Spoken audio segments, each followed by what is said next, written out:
All right, everyone, welcome back into another fantasy golf video coming in off of an awesome week last week. I'll touch on that at the start of this video, but for the most part, we are going to be covering the Open Championship, the last major of the year.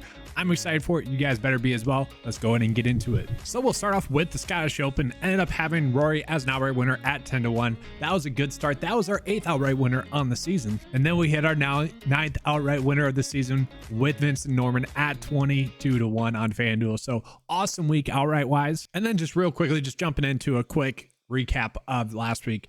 Did have a near GPP winning lineup for the Barbasol Championship. The Barbasol Championship, as always, the secondary event is always a little bit easier than the main event. For whatever reason, there's just a bigger edge. I finished 11th, okay? With a miscut. That was so frustrating. But the reason why I was able to do that was because 5 players that finished top 5 were all in the 9-5 player pool. The 2 that were tied for the playoff were both top 10 in the 9-5 model. So very strong week for the Barbasol Championship. And then looking at the Scottish Open, did have 3 out of the 4 showdown slates cash, which is pretty awesome. And by cash, I mean profit. So that was pretty awesome in that regard as well. Let's go ahead and move on into this week. It's a major. Let's get it going. All right, so the 2023 Open Championship is going to be played at Royal Liverpool, which, fun fact, this is actually a tweet that I put out that's been getting a lot of love. Appreciate you guys. Matthew Jordan, a DP Tour player mostly, is a member at this golf course, so kind of fun in that regard. He's actually going to be an interesting click as well because he's made 6 straight cuts on the DP Tour, including a top 10 finish. Had a good week going last week up until the final round where he shot 80.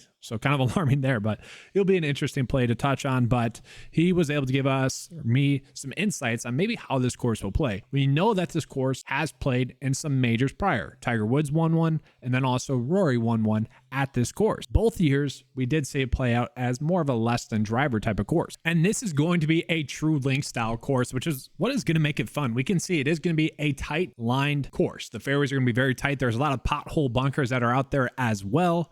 No water hazards in play, which I found extremely interesting, but it's going to play out like a typical link style course. The interesting thing that I want to note as well is that we are not getting that many wins just yet, so that could change how this course is going to play. And so just kind of looking at how the course will probably play compared to years past, we know that hitting the fairway is paramount. We know that golfers hitting the green is going to be key as well. Also, just players not making any bogeys is going to be huge. So birdie to bogey ratio, we're going to be looking at total driving ball strike, we're going to be looking at good drive percentage. I am also going to be looking at links scoring as a specific key stat. Normally, I just keep that as a 9-5 specialist stat, and we'll go ahead and get into those stats here real quick as well. I do just want to call out real quick while I'm getting into that part of the website. Did kind of update the landing page, so make sure to check that out. I'm kind of excited for it. Lots of fun little features in there, so just make sure to give it a check out there. I also went ahead and updated the cheat sheet to make it flow a little bit better, to make it a little bit more mobile friendly. I do want to remind 9-5 members that we do have the mobile cheat sheet out there as well, which is just a little bit more user friendly for people with mobile devices, specifically iPhones. But let's go ahead and pull up just kind of course history. What I'm looking at for course history this year is we're going to be looking at the last 3 years of the Open Championship for course history. I do think that that is probably going to be the best source of predictability in terms of course history, but I also want to look at the last 3 majors. Obviously, the majors from this season I want to be looking at. So when we look at it in that regard, we see that Scotty Scheffler is the best player in that regard. Then we have Victor Hovland, no shock there, a 4th and a 12th at the Open Championship the last 2 years. Average finish of 9th at the majors. And then we look at Tommy Fleetwood. Tommy Fleetwood is a player that I just keep ending up on. I'm sure a lot of you guys are going to end up on him as well. We continue on. Xander Schauffele, just really been a stud in that regard. Jordan Spieth, not really shocking there. Cameron Smith, the defending champ. He's going to be an interesting name for people to be on this week. Denny McCarthy, a very interesting long shot as well. I'll get into that a little bit more, but we can kind of get a good picture of probably the players that we should be on. Let's go ahead and take a peek at the golfers with the best recent form coming into this event. All right, so looking at the golfers coming in with the best recent form, we got Scotty Scheffler, Rory McIlroy, Tyrrell Hatton, Cameron Smith, quotations, asterisk mark. I do want to call this out because I am not including Live Tour starts just yet. I've been waiting for after this major so that we had enough of a sample size to go in and probably make some adjustments to their form rank when we are able to get all those starts in there. And what I mean by that is it's kind of clear that it's a little bit more random in terms of like live golfers. So how do we value their starts there? Because like a top 5 finish on live is a little bit different than a top 5 finish on a full tournament field event. How do we go about valuing that? That's what I'm going to figure out after this week. So I'm excited for that, but just want to call it, still not pulling in any of the live tour specific starts. I will mention those, but they're not going into any data points just yet. That being said, DP tour starts are. But Cameron Smith, either way, like he is in good form. He's been playing well on the live tour, also has played well in his last few starts here. But Bjork has been someone that has been playing extremely well as well, both long-term and short-term form. He's been someone that has been, just making a bunch of cuts. It's really no shock that he's popping up there. We got Xander, Victor Hovland, Richard Bland. Once again, Richard Bland, more or less live tour. Patrick Cantlay coming in off that miscut on the number. He really just couldn't get anything going. He's going to be an interesting name. We look at John Rahm popping up in there. Langquist. Like we have a very interesting week because the pricing is very interesting. I'll touch on that a little bit here, but lots of opportunities to go studs and duds this week. And I love it. All right. I love it. Let's go and get into the top staff, but we can see, guys, like a bunch of players coming in with a bunch of great recent form. If it wasn't for Ricky's start and really his final round, he'd be ranking on a little bit better. But if we just look at last 5, last 10, last 15, top 10 in all those. Okay. So it's really up to you guys how you want to look at it. Last 5, last 10. That's up to you. Once again, we got another value popping up in there with some good form. Very interesting week. Let's go to get to the top staff hits. So the tough part about really having these live golfers and the DP tour golfers is that kind of have to go with a little bit more less reliable data, which I don't exactly love because we're pulling in from live, we're pulling in from DP tour. So what I have to do is I have these plus stats, which is total driving plus, birdie to bogey ratio plus, ball striking plus. That is simply pulling in all the data for those tours and putting them into a data point. That's what the plus stands for. So it's looking at the last 5 starts that we have recorded for total driving, ball striking, birdie to bogey ratio, pulling that in, pulling the season-long stats on both the DP Tour and the PGA Tour. That's all going into that stat. So those are going to be the key stats I'm looking at this week. And then, like I said, I hate to do this, but I'm doing it this week. Link scoring last 5. That's what we're looking at. So with that, we can kind of see who are the best specialists. A lot of the live golfers that just haven't played that many events on the PGA Tour, like Bryson, might not be getting a full sample size. We got Joaquin Niemann pulling in there, but we can get a good sense of this. Like all the players that are going to be good plays are really popping up in here. There's really no shocks in terms of who the best staff is. Let's just call that out, okay? And then lastly, let's go ahead and get into the specialist page. So for those of you guys that do not know, the 9-to-5 specialist page is just pulling in all the unique characteristics for that week's tournament and putting it into a data point. Okay, we're not going to have any for the course designer, but we do know bent greens, we know location, we know length of track, we know how hard the scoring is going to be. We can all look at that stuff. I think that stuff is very much unique, but kind of what I want to take a peek at is like fairway width. We know that these are going to be small fairways, so I kind of want to look at that. And yes, I don't adjust for small sample sizes at all, so there are going to be some random names popping up in here. It kind of is what it is. We can maybe just glance over those a little bit, but Scotty Scheffler, Terrell Hatton, Patrick Cantlay, Xander, Rory, Paul, Hovland, Rose, Seb Straka, and I find that extremely interesting. So this is based off of average finish on fairways that are going to be tighter fairways. I'm very interested in that. That to me is very interesting. Another kind of interesting data point to me would be looking at bunkers. We know that there are going to be a decent amount of bunkers, especially around the greens and whatnot. So it is kind of fun to look at average scoring on those courses that have those bunkers. Why are we looking at average scoring? Because sometimes I see strokes getting around the green on bunkers like that. It's like, why are we not just going from point A to point B? Why are we trying to go from point A to D to then get to B? Like, let's just go straight to the results and see what it is. That's why we're looking at average finish at courses that have that many bunkers. So very interesting in that regard there as well. Then we can also look at course style. Now this is gonna be over the last 5 starts only, which players had the best results on those link style courses. Rory, Cam Smith, Hatton, Lee Hodges, Tommy Fleetwood, Tom Kim, Xander, Tony, Rahm, Trey Mullinax, wow. Bryson Harrington with a good result, and then Bobby McIntyre's popping up in there a little bit as well. So we get the good sense of it. I think that those are kind of the unique characteristics of this week's tournament, and maybe even looking at no water hazards in play, potentially if you want to look at that, no trouble in play. Unless you're Adam Scott, who last week had a terrible triple bogey on the easiest hole in the course, which made me super frustrated. Jeez, that was annoying. But really the defense is if it gets windy and if a player is not hitting the ball okay, once again, that's kind of why we're looking at total driving and ball striking as well. That goes into that measure there. Also why we're looking at ball or good drive percentage there as well. Now let's go ahead and get into the top picks for the Open Championship. So I do just want to start with kind of just looking at where the 9-to-5 data thinks we are getting core plays. And we have a decent amount of core plays. You look at like last week at the Barbara Slaw Championship, did not have any. So this week, the data tag And this is just anything where you see a tag, ownership leverage tag, data tag, outright tag, that is database. Okay, that is decisions made based off of past results that tell us which players are going to be successful for that specific category. So data tag, that's focused on DFS, which players are both most likely to make the cut and then also have a good finish. These are those players. Get into outright tag in just a second, but we can see Scotty Scheffler, Cam Smith, Xander, Victor Hovland, Ricky, Shane Lowry, and Denny McCarthy. A very interesting click there. That's because he has played well at the majors thus far.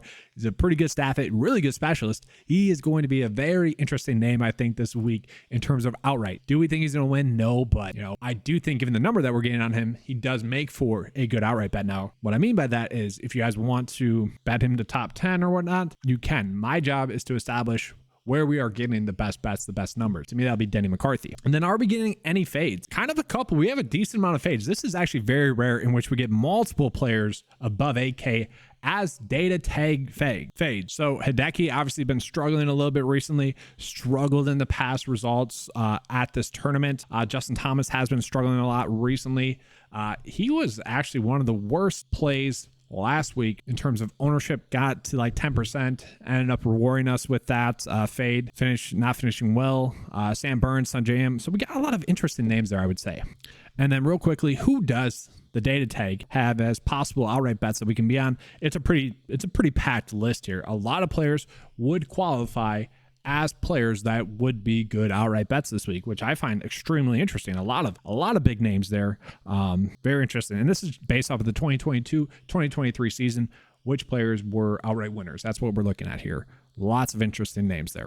Now let's go into the top picks for the high tier. So I do want to call out Scotty Scheffler here. So Scotty, very interesting. We are DraftKings finally did it. Give them a round of applause, everyone. I am super excited about this. They are pricing players appropriately. They're not just forcing in players into a certain pricing structure. They are pricing players based off of how they're playing. A lot of you guys know that this has been a very awesome season thus far, simply because in the middle portion of the season, they were not pricing players correctly. We got John Rahm, we got Scotty at great discounts because they weren't pricing them in the 12K range. And we were able to go kind of studs and duds as well because of that, because of their pricing structure where they would put some values in there that shouldn't be priced that way. This week, they're finally pricing players up accordingly. And as we can see, Scotty Scheffler coming in, checking all the boxes. It's a week in which we can actually easily afford to pay up for him. And I'll touch on that in just a second, but he is someone that I think we can certainly be looking at as a pay up play this week if you want to. I will say Rory is also going to be an extremely interesting play this week as well, coming in off of that victory. Okay, and let's just talk about why I liked him as a good outright bet. He had been someone like Ricky that just kept putting themselves into contention to win. When you're a player like Rory, when you're a player like Ricky, when you keep doing that, you are eventually going to win. We got to remember, winning on the tour, really any tour, is difficult. You keep putting yourselves in position to win.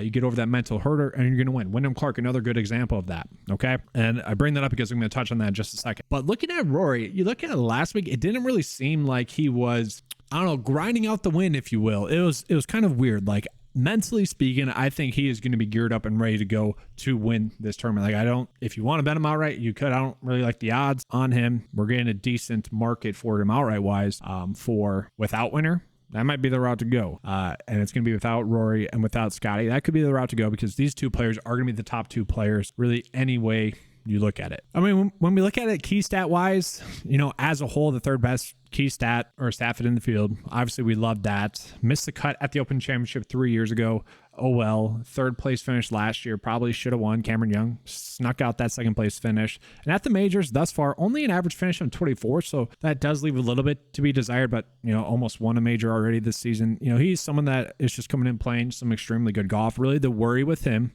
I guess, is a little bit of the price tag. Don't get me wrong there. And also it's going to be the fact that he's coming in off of a win. And also the fact that you can make some really awesome fair and balanced builds. So we'll touch on some of those plays right now. So one of those players is going to be Xander Schauffele, who continues to put himself into contention to win. His biggest flaw is that he seems to have sort of one bad dud round or has to really grind out one round. It's never like smooth sailing for him, which is definitely a worry. Okay. Tack on the fact that we are getting him at a little bit of an increased price tag. That does worry me slightly. But all in all, Xander is looking like a pretty stellar play. Finished 15th at the Open Championship last year. And 2 years ago, he finished 26th, 41st 3 years ago, average finish of 13th at the majors thus far this season. He's coming in as the 7th best stat fit in the field, ranking out 6th best in that birdie to bogey ratio, love that, and 7th best in that ball striking plus stat as well. So really, in all regards, Xander is coming in looking like a pretty awesome play. It's not too long ago when we saw him in contention to win a bunch of events. My biggest worry is that he has been on a huge made cut streak, okay? Eventually, that's going to snap. 26 made straight cuts for Xander Schauffele. Now, given the fact that this is a major, I expect him to turn up and I expect him to play well. Given the fact that he's coming in checking all the boxes, I love him as a play, okay? I do. I'm going to be playing him. It's for you guys to decide if you want to roll with him as well at that price tag. I do want to touch on Cameron Smith as well. He had some quotes out there. I don't know if they're true or not, but I'll pull those up here for you. So here's the quote. And I know that this account does tweet a lot of false information, so this could be made up. I didn't verify that at all, okay? So I'll take it with a grain of salt there. But pretty much saying that he's feeling good coming in off of the live victory that he just had as well. Cameron Smith, very bittersweet to give away his trophy as well, which was another quote. He's going to be fired up and ready to play. And he is coming in some strong form as well, regardless if you look at the Live Tour starts or not. Because we do see that 4th place finish at the US Open, 9th place finish at the PGA Championship. He is someone that is coming in as a very strong play this week as well. 10.7 given the soft pricing that we have this week. And that sounds weird because it's not as soft of pricing as it has been in past majors. But you guys will see there is some soft pricing. You could easily fit him into your builds if you choose to do so. And that being said, I think we might want to choose to do so, okay? 19th best specialist, I guess that'd be the worry, but 7th best course history rank. Once again, that's pulling in the majors in H4 there, and then the last 3 results at the Open Championship. There's a lot of trends going on, a lot of stuff on Twitter about trends, winning trends for the Open Championship, where it's essentially saying Open Championship history doesn't matter. Yes and no, okay? Like having starts at this tournament definitely does matter. Having good results is also a good thing. And I bring that up because a lot of people were calling out Cam Smith's win last year where he didn't exactly have great results and some other past winners. It's because the courses are typically kind of vastly different. They might have the same sort of feel to it, but they do play different. But all in all, looking at it, Cam Smith is going to be a good play. The one worry, statistically speaking, would be the stat fit rank. Once again, that's going to be pulling in probably some a little bit irrelevant data, just given the fact that, you know, he's been playing on live a lot. So then from there, I do think Ricky's going to be a good play. He's someone that can obviously keep the ball in play. That's going to be a big thing for him. Did struggle on the weekend stretch. I don't really know what to take out of that. I mean, he grinded out a victory in his last event. All in all, was never in line to win. The weather got bad. I can see how some players might have just been like, all right, we're done. Like mentally, we're done. Let's move on into next week. And I kind of think that's what happened with Ricky. So he's a play at his price tag that I think we can firmly be playing this week. And that being said, like Ricky Fowler is the 7th best pick in the 9-5 mile this week. Like he has been a top 10 play for us for quite a while now. Obviously coming in with multiple top 10 finishes. Really, any way you slice it, he's going to be looking like a good play. Heck, he is someone that played well at these events and was the runner-up at this event in 2014. Yes, that's 2014. Basically statistically irrelevant, but still, good vibes, right? It's never a bad thing. Yeah, he's played well at this tournament, even while he sucked. Let's be honest. Let's put it that way. He sucked for a while, and he still played well at this tournament. Majors, was in contention to win the last major. Missed the cut at the number at the PGA Championship. Kind of, oh well. Probably would have had a good result at the Masters tournament, and that's why the Masters is the 4th best major. Hot take? I don't know. Maybe. It is crazy that Ricky and Wyndham Clark weren't in the Masters. I mean, 2 of the best players, probably top 10, top 20 players in the world. Even at that time, easily top 40, didn't make it. It gets me deeply. Yeah, Ricky's going to be a good play, simply put. Okay. He's a smart player, typically doesn't hurt himself. It wouldn't be shocking to see him win as well. And then just real quickly as well, touch on these other 2 players before I get into really my 2 favorite plays in this price point tier. Patrick Cantlay, yes, he missed the cut in the number, kind of, oh well. Had a bad opening round where he couldn't make a single putt. I think he lost like 3 strokes putting in the opening round. That's going to happen. Players are going to have bad rounds. You just hope timing of it doesn't hurt you too much. Unfortunately for me, I did have him in my main build, so it did hurt me.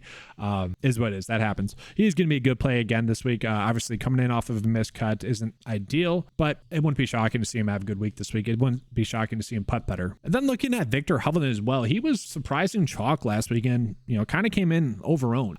Still was able to deliver a top 30 finish really while having a bad opening round, which good stuff there. Actually, I take that as a win. So he's someone that I think we can be looking at this week as well. 20 straight cuts now on the PGA Tour. This should be a good track for him. Obviously finished 4th last year, 12th the year before that. Average finish of 9th at the majors. Kind of considering how well he has played at the past 3 majors, and the past 2 Open Championships, he does feel a little bit underpriced. And now we move on into, to me, what are kind of the easiest plays that we are getting this week. We got Tyrrell Hatton. Hatton has finished 11th, miscut, and 6th at the Open Championship over the past 3 seasons. Has an average finish of 25th at the majors thus far this season. We look at the key stats. He ranks out top 12 or better in 3 out of the 4 key stats I'm looking at primarily. 12th in that total driving plus stat, 8th in that birdie to bogey ratio stat, and 3rd in the ball striking stat. If he is producing or even given his B game in those key stats, he should be able to make the cut and probably should be able to return a top 15 place finish. 9 straight made cuts now for him, 6th best stat fit, 4th best recent form, 3rd best pick in the 95 mile. At 9.4, everything is kind of aligning for this to be the week for Tyrrell Hatton. I mentioned Ricky, I mentioned Rory, I mentioned Wyndham Clark. Those are all players that keep putting themselves into contention to win, and then they eventually won. Kind of feels like that could easily be the case with Tyrrell Hatton this week as well. And he is someone that has won. Okay, winning is hard. Let's just remind ourselves of that. Sure, he might not have won in like the past 2 years, but almost half of his starts have been top 10 finishes. Okay, that is great. He keeps putting himself in contention to win. Eventually, it's going to happen. Eventually, some putts are going to go his way. Eventually, maybe some slight errors in his swing aren't going to be there, and he's going to be able to go out and put himself in contention to win and possibly win. And I feel that exact same way for someone like Tommy Fleetwood. Now, Tommy Fleetwood did miss a cut at the Travelers Championship. Kind of, oh well, to me there.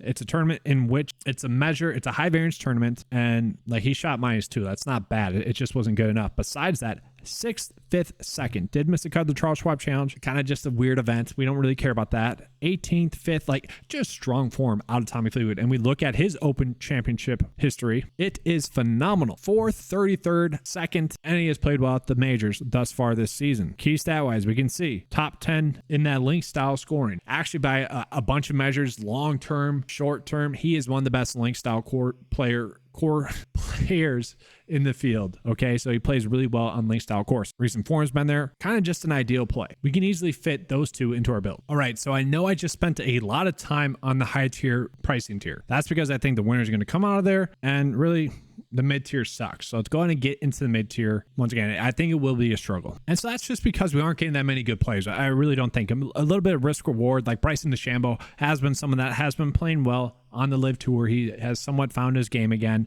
played well at the US Open, top 20 place finish there, PGA Championship, finished 4th. Those are all events in which you would kind of expect Bryson to be able to play well, kind of given his style of play. And we look at Bryson as a player, mixed results at the Open Championship. I think if the weather gets bad, he'd be someone that would struggle because we know he's kind of more of a bomb and gouger. But I do think there is some sort of opportunity for Bryson to be able to do that, to play some strategic golf. Yes, I know kind of Tiger and Rory were able to win by going less than driver, but there are going to be certain holes, depending on the pin location and tee setup, that he's going to be able to attack it. And if he can score on those, obviously that's huge. Birdie to bogey ratio is huge, obviously. He finished 8th at the Open Championship of last year, 33rd the year prior to that, and then miscut. Has played well at the majors thus far, minus the Masters where he always sucks, right? No shock there. Overall, he'd be someone that I really just want to be shocked to see go out and have a good week this week. So from there, we take a peek at Wyndham Clark. Wyndham Clark to me is one of the better plays, one of the better price point plays that we are getting this week. We do see a win in there, and he was able to follow up that win with a 29th place finish at the Travelers Championship, finished 25th at the Genesis Scottish Open. That is awesome. We'd love to see that. 12th at the Memorial Tournament, miscut on the number at the PGA Championship, 1 at the Wells Fargo Championship as well. He is someone that just has been having a great season. And we look at, kind of reliability, 20 out of 23 made cuts thus far this season. Love to see that there as well. 76 at this tournament last year. That's fine. Key stat wise, pretty strong. Top 12 in the field. Recent form wise, pretty darn good. Minus that 1 missed cut. Kind of oh well there. We see 2 victories mixed in there. We could probably bump that down a little bit more if you wanted to. 4th best specialist in the field. I want to call that out. Really strong there.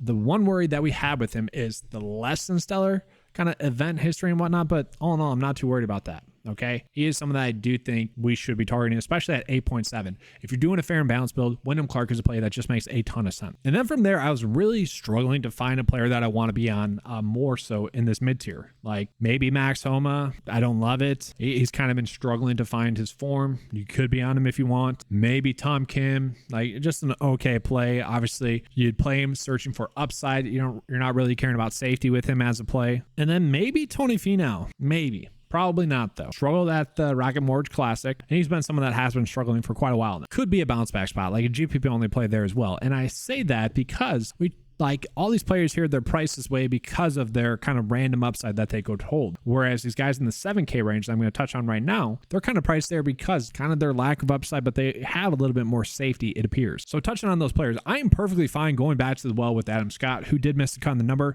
You look at the 72, that was simply because he had a triple bogey on a par 5 on the easiest hole on the course. That should not happen. If you look at his 2 missed cuts, they have literally been because of literally something like that, where he hits one bad shot and it just destroys his whole round tournament. Because of that, I am kind of fine going back to the well with Adam Scott. Now, the biggest worry with Adam Scott as a play is that he had a 15th place finish at the Open Championship last year. That's great. But after that, 46th, missed cut, and average finish of 53rd at the majors thus far this season. That is not good. That is a worry. Overall, the 41st play in the 9-5 mile as well. So not good. We are getting some good plays though. One of those players is going to be Corey Connors. Corey Connors, if you think about it, a player where we're trying to find someone that can hit the ball accurately, not make that many mistakes. That's Corey Connors. And he has played well at the past 2 Open Championships, finishing 28th and 15th.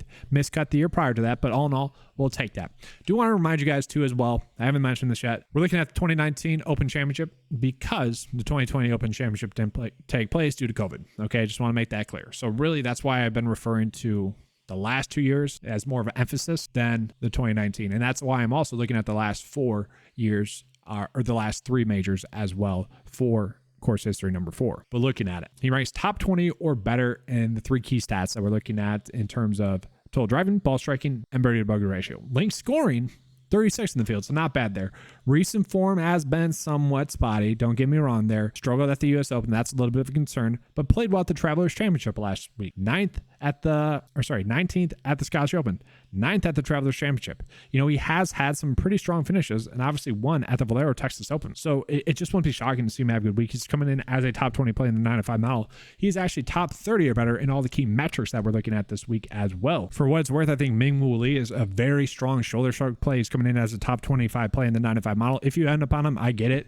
I'd be perfectly happy to end up on him. Same thing with someone like Joaquin Niemann, you know, he should be playing a little bit better than he is, it seems like. But 16th place finish at the Masters, miscut the PGA Championship, and 32nd place finish at the US Open. I think he is someone where if you're closing out your build and you end up on him, you're kind of fine with it. But that's really the only way I end up on him. Let's take a peek at Ryan Fox, who's probably had one of the quietest good seasons thus far. 14 out of 17 made cuts thus far this season. Made cut at the US Open, made cut the PGA Championship, and made cut at the Masters. So 3 straight made cuts at the majors. Love to see that there. Other than that, though, missed the cut at the Open Championship of last year, 67th and 16th. So not the best in that regard, but he is playing extremely well. This is definitely a career year for him. He's coming in 32nd best specialist, 29th in course history rank, 15th in stat rank, and 45th in recent form rank. Overall, a top 25 play in the 9-5 mile, just given that safety that we have seen from him. And this is where we are getting a pretty good play at a soft price tag. And now mentioning the 2 other plays that I want to get into, Brian Harman. I don't really get the price tag of Brian Harman because we have seen him have 3 straight awesome weeks now, 12th, 9th, and 2nd. The second was at the US Open. We look at him in regards to his Open Championship history, 6th, 19th, miscut. So good stuff there as well. He is someone that does seem to be trending in the right direction. Now, only coming in as a top 30 pick in the 9-5 model, but all in all, someone that should be a good play this week. And then getting into Denny McCarthy as a play, who shockingly is coming in as a top 12 play. I'm really shocked at this, to be honest with you guys. I think it's a little bit due to only having 1 start going into course history rank, and that's, you know, an average finish of 24th at the majors. And those majors were the US Open, 20th place finish, and the PGA Championship, 29th, which all in all, probably not courses that are good courses for Denny McCarthy. This is actually probably going to be a better course. And we look at kind of part of the reason why he's probably pulling in this way as well. 6th place finish at the John Deere Classic, which albeit was very much disappointing because, you know, 78 on round 4 when he was in a spot to potentially win. That was definitely disappointing. Travelers Championship though, 7th, Memorial Tournament 2nd. Like, those are tougher tournaments there with the Memorial Tournament there, 2nd place finish there, and 8th. So it's not too shocking. He has been someone that has been playing well. Key stat wise does leave a little bit to be desired, but he is someone that really isn't making that many bogeys. We look at that birdie to bogey ratio, 10th in the field there. So really good stuff in that regard there as well. Specialist wise, 3rd best specialist in the field as well. So that all bodes well for him to be someone that can go out and play well this week. And so for me, given the price that we're getting on him, it does feel like an easy click. whereas Brian Harmon, probably more of a GPP only play. Let's go ahead and touch on some of the values here. The values are kind of fun this week. I know Benny Ann's technically not a value at 7K, but third place finish at the Scottish Open. He is someone that actually plays pretty well on link style courses. It's one of his better fits. So wouldn't be shocking to see him have a good week this week. I wish he was a little bit cheaper. Look at Louis Oosthuizen, who has been playing better on the Live Golf Tour. Love to see that there from him. Missed a cut at the Masters tournament, though. That's a little bit of a worry to me. He is someone that, all in all, typically does play well. Okay, missed cut, 3rd, 20th. Decent enough results at this tournament. So someone I think we could be looking at. Robert McIntyre coming in now with some pretty strong form. A 2nd and a 4th in his last 2 events. One of the better specialists in the field, especially considering price tag. A pretty good link style course player as well. So it wouldn't be shocking to see him go out and play well. One of the tweets that got a lot of love last week was kind of the win specialist tweet. He was actually top 15 in the field.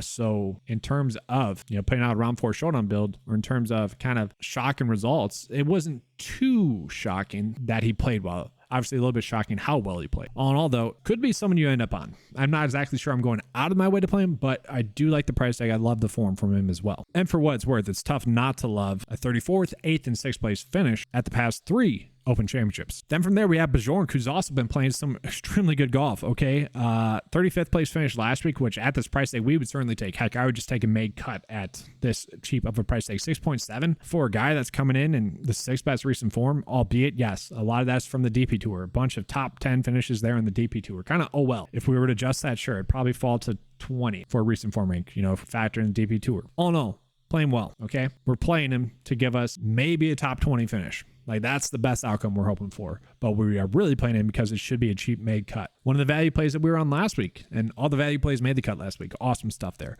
We could go back to him. 25th place finish. Pretty good stuff. He's made 17 out of 19 cuts now. Good stuff. Made the cut to the US Open. Like, that's what we're hoping for from this play. Then Matthew Jordan. I kind of pointed this out earlier, okay? A member at this course. He is someone that does have a 9th place finish over his past 4 starts. One terrible round at the Scottish Open. Was he looking ahead? Was it the bad weather? We don't really know. Okay, I don't know. He did miss the cut at the last Open Championship last year, and he is literally coming in as the 70th best pick in the 9 to 5 model this week. Is that enough for him to make the cut? It's made cut in the number right there. Given the fact that he does have a little bit of course experience, I do expect that to be something that will be able to carry him into a made cut. So if you guys want to roll with that, I get it. I like it. Not a terrible idea. My one issue with that is we get poor man's Denny McCarthy and Andrew Putnam. Okay, Denny McCarthy, not popping too much statistically, although birdie to bogey ratio, not making many bogeys. He is someone that can put the ball in the fairway and set himself up for success. It's not too long of a track for him. The ball's going to roll out, okay? 5th best specialist in the field as well, probably because of the small green, tight fairways type of aspect. Thick rough. He just plays better on those types of tracks. He's been playing solid thus far this season. If any of you guys have been following the channel, I've been on Andrew Putnam a ton this far this season. It's not too long ago where he was in contention to win as well at the Memorial Tournament, where he finished 5th. Since then, 3 straight top 45 finishes, which given this price tag, 6.5, we would certainly take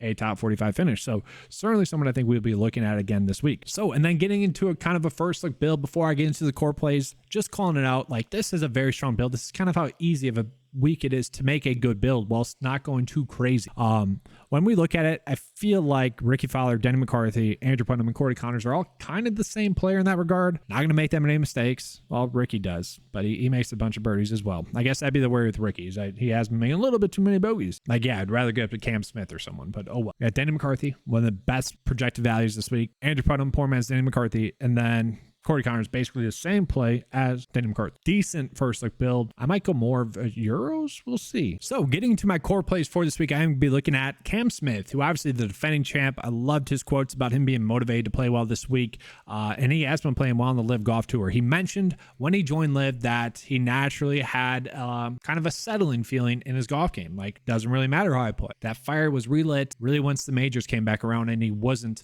at his desired playing level. We have seen him play well now in the past major, and he does have a good track record of playing well in majors. I think, given the price that they were getting on him, where he's a little bit cheap, I think he does make for kind of the first player that you feel really comfortable with your builds paying up for. But I'm not sure we need to do that because I do view Terrell Hatton and Tommy Fleetwood as 2 players that, given their price tag, I think they're going to be easy clicks for us this week.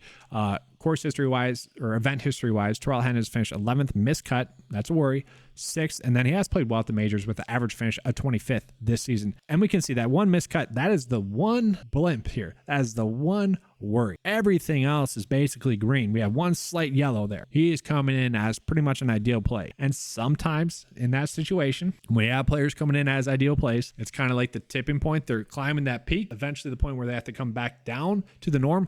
I don't see that being the case with Haddon this week. I think he's going to be a good play for us. And then looking at Tommy Fleetwood as well, sure, he does have a miscut somewhat recently. That worries me. 2 miscuts recently. That is a big worry. Like, one of the biggest takeaways in terms of predictability are players that can make the cut, that have made the cut and don't have a miscut over the past 3 starts. That is a worry. But he also has a 6th, 5th, 2nd, and 5th over his past 7 starts. So, albeit I'll take a little bit of that risk, right? We know that that's kind of the risk with him. Top 20 specialist, played extremely well at this tournament. 4th, 33rd, 2nd. So love that there. Coming in, almost checking all the boxes. Once again, that miscut, a little bit more of a worry, but both of those 2 plays I think are phenomenal plays given the price. And don't get me wrong, this is a play that I think I could change my tune on with Danny McCarthy, but all in all, just given the price tag that we're getting on, 7.3 seems to be extremely cheap. Once again, I do think we have a poor man's Danny McCarthy in Andrew Putnam at almost $1,000 cheaper. We got Bajorn, who has been playing pretty well as well. We have some cheaper plays that are also good plays, but albeit like Danny McCarthy, that upside that we have seen from him is there. This should be a good track for him. All right, guys, that was a jam-packed video. All right. Give yourselves a round of applause, a little pat on the back for that. I just did for myself. Jam-packed video. I was enjoying it. Hopefully you guys did as well. If you guys did, make sure to give a like and subscribe, especially this week. That helps out the channel a ton. Major week. Let the people know how well you guys have been able to do using 9to5's picks in the comment section below as well. It's been a strong season. Hopefully you guys have been able to benefit. Have a good week this week. If you guys want access to any of the tools, there you go. They're right there. $10 a month. Best value in fantasy golf. Let's have a good slate this week. And as always, let's keep cashing.